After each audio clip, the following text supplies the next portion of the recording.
This is so entertaining and fantastic what I have for you. Jamie Raskin, as I always describe him, one of my favorite members of Congress, Democratic congressman, he appeared on Fox News with Brett Baier as the Fox host, but then James Comer standing right next to James Comer to deliver a bipartisan message about the need for Secret Service to effectively do their job in the wake of the assassination attempt against Trump. But as I've begged Democrats to do when they do appear on Fox News, and as some like Pete Buttigieg do very effectively, if you're going to go on there, even if it is initially for a unifying issue, we've seen Jared Moskowitz do this pretty well, address the bipartisan issue, stand next to a Republican, that's fine. Even if you have to engage with a really bad Fox host, that's fine, as long as at some point during your appearance, you use it as an opportunity to deliver, to Trojan horse in facts to the Fox News audience. And that's what Jamie Raskin did so entertainingly. And he even roasts James Comer as he's right next to him. So we'll look at this first, then we'll get to Jamie Raskin directly roasting James Comer. So now she is likely the nominee in Chicago. Do you think this process is okay with most Democrats, that there hasn't been voting for Vice President Harris? Well, of course it is, because 14 million people voted for Joe Biden and for Kamala Harris for president and vice president.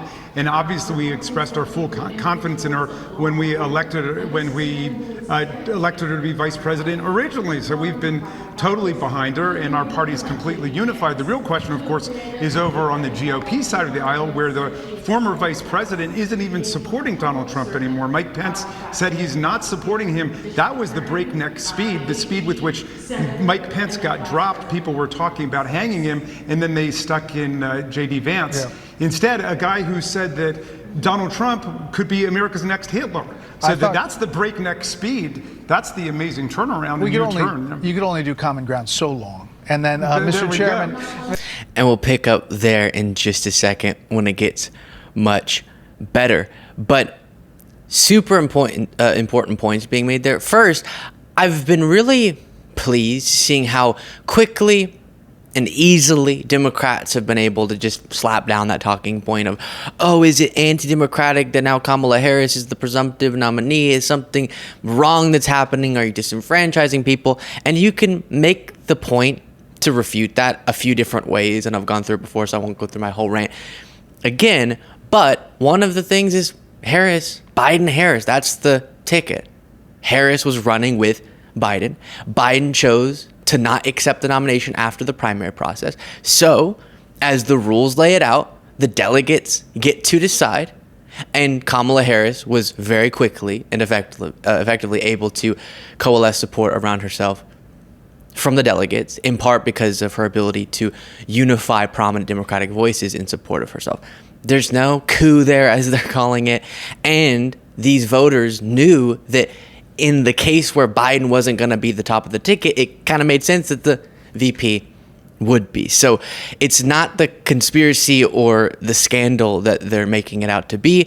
Would you do me a favor? If you're not already, can you click that subscribe button? It makes a huge difference. It's easy, free, but I appreciate it greatly. Back to the video. Here is the best part, though. And what about, can we call an end to the impeachment effort of President Biden? Has that come officially to an end? Well, I think what the Oversight Committee did what we were supposed to do. We followed the money. We found tens of millions of dollars. We found lots of LLCs that we never could determine what the purpose of those LLCs were. We found where the money transferred from our adversaries around the world into different LLC bank accounts. We had the Bidens in for a deposition and a transcribed interview. They couldn't definitively say what. The look on Jamie Raskin's face, he can't even hold in the smirk. It's perfect.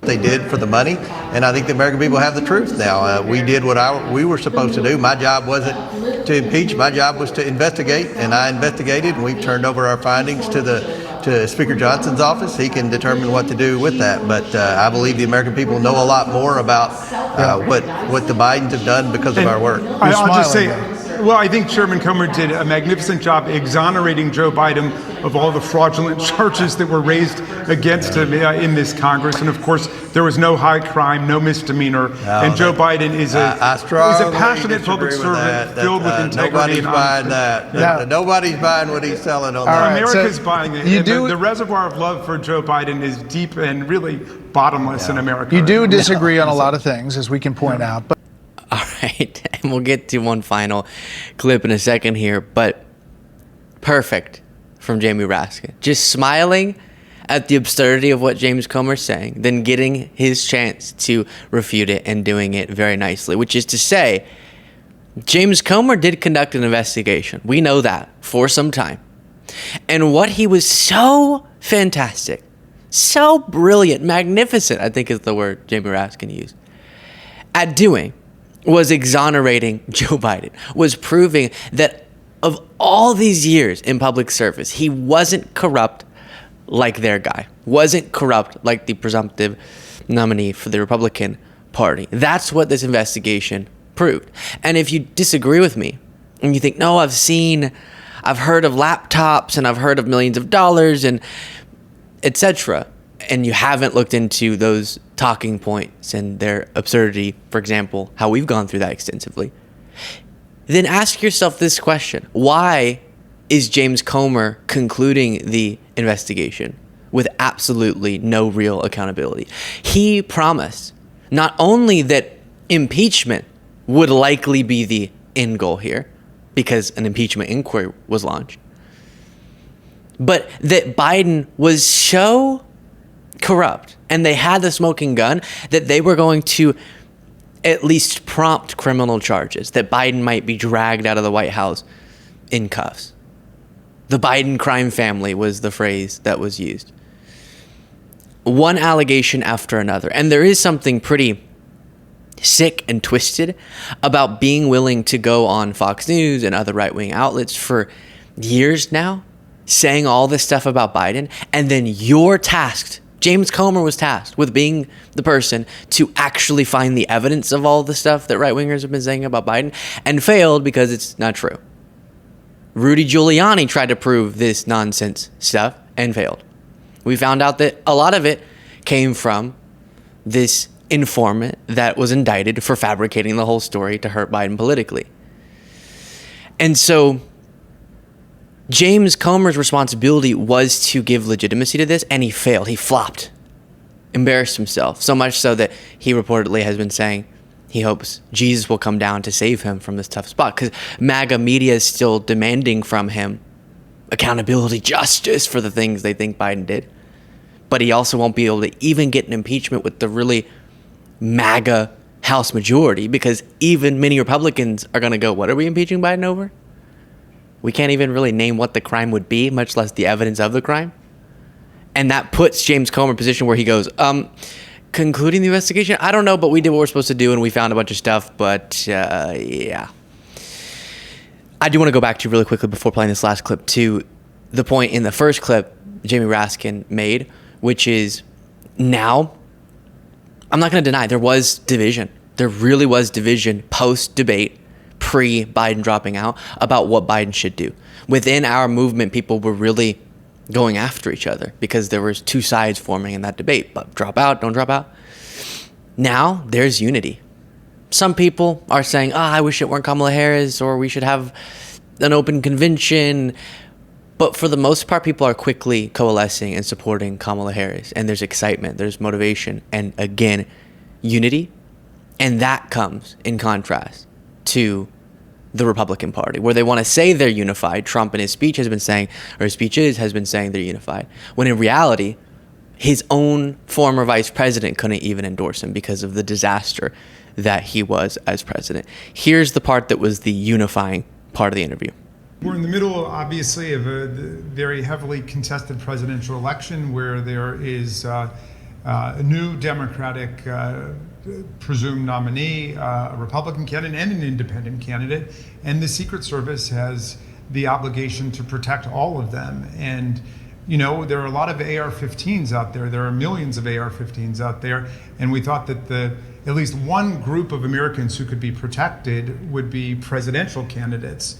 And so I have confidence that the Department of Homeland Security and the Secret Service will move very quickly to address the tremendous lapses that took place. But what was alarming yesterday was that the Secret Service director was telling us that there would be a report in 60 days. I think she said 60 days. I mean, that's a majority of the days left in the presidential campaign, which is just over 100 days now. So we need answers right away, and we need them to institute corrective measures immediately.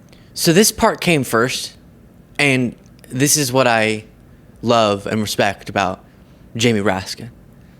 He's absolutely willing to say, even with James Comer and Fox News, there is something that we can have common ground about when it comes to the assassination attempt. We're not going to go into the conspiratorial places. We're not going to pretend like this was a left-winger when it wasn't. We're not going to do a lot of those things, but we're not going to say that because of this horrific act, now it means people should vote for Trump. But we can all acknowledge there was a security lapse, and that needs to be addressed, and people need to be held accountable. Now, Director Cheadle has resigned, which I think is the correct decision.